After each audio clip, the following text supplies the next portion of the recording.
परिवार की आखिरी रात, भाग एक रात, एक झूठ और एक ऐसा सच जो सब तोड़ देगा। पात्र: विक्रम चौधरी, एक अमीर जमींदार जो अब रिटायर हो चुका है। सविता, उनकी पत्नी, शांत लेकिन तेज दिमाग। राहुल, बड़ा बेटा, बिजनेस संभालता है। नेहा, राहुल की पत्नी। कविता, विक्रम की छोटी बेटी, शहर में पढ़ाई कर रही थी। कमलेश, पुराना नौकर जो सब कुछ जानता है। कहानी की शुरुआत। विक्रम चौधरी के 70वें जन्मदिन पर पूरा परिवार हवेली में इकट्ठा होता है। सब हंसी खुशी साथ हैं, मगर भीतर ही भीतर हर किसी के मन में कुछ न कुछ छिपा हुआ है। विक्रम सबको डिनर टेबल पर बुलाता है और एक बड़ी घोषणा करता है। मैंने अपनी वसीयत तैयार कर ली है। कल सबके नाम पढ़े जाएंगे। यह सुनते ही माहौल थोड़ा भारी हो जाता है। रात को सब अपने अपने कमरे में चले जाते हैं। लेकिन अगली सुबह विक्रम चौधरी अपने कमरे में मृत पाए जाते हैं। उनके गले में तकिए की दबाव के निशान थे। अब सवाल उठता है, मर्डर किसने किया? कमरा अंदर से बंद था। कोई जबरदस्ती नहीं हुई। रात की सीसीटीवी फुटेज गायब थी। सभी सदस्यों से सवाल होते हैं।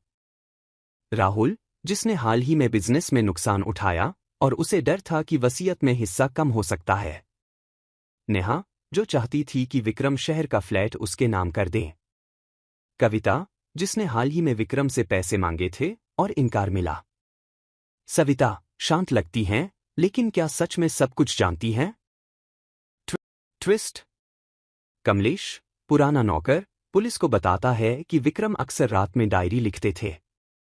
डायरी में आखिरी लाइन थी, कभी कभी सबसे बड़ा जहर अपनों की खामोशी में छिपा होता है। डायरी के पिछले पन्ने पर एक नाम लिखा था, सविता। सच का खुलासा: सविता ने विक्रम को मारा था। क्यों? क्योंकि विक्रम की वसीयत में नेहा और कविता को कुछ नहीं मिलने वाला था, सब कुछ राहुल के नाम था। सविता को डर था कि उसकी बेटियां जिंदगी भर परछाई बनकर रह जाएंगी। उसने विक्रम को मनाने की कोशिश की, लेकिन जब वो नहीं माने तो उसने रात को तकिए से उनका दम घोंट दिया। अंत: सविता को गिरफ्तार किया गया, लेकिन कोर्ट में उसने एक ही बात कही, मैंने हत्या नहीं की, मैं न्याय कर रही थी। एक मां का न्याय। पहले भाग के अहम सवाल जो अभी तक अनसुलझे थे। कमरा अंदर से बंद कैसे था? अगर ये मर्डर था, क्या किसी के पास चाबी थी? या क्या ये सुसाइड जैसा दिखाने की कोशिश थी? सीसीटीवी की फुटेज कैसे गायब हुई? क्या ये प्लान पहले से बना हुआ था? डायरी में सविता का नाम क्यों लिखा था? क्या ये विक्रम का आखिरी संकेत था? कमलेश क्या कुछ और जानता है जो उसने नहीं बताया?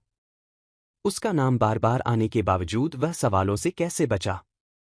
मिलते हैं दोस्तों अगले एपिसोड में। वैसे दोस्तों, आप चैनल को सब्सक्राइब नहीं करते हैं तो कृपया चैनल को सब्सक्राइब करना न भूलें।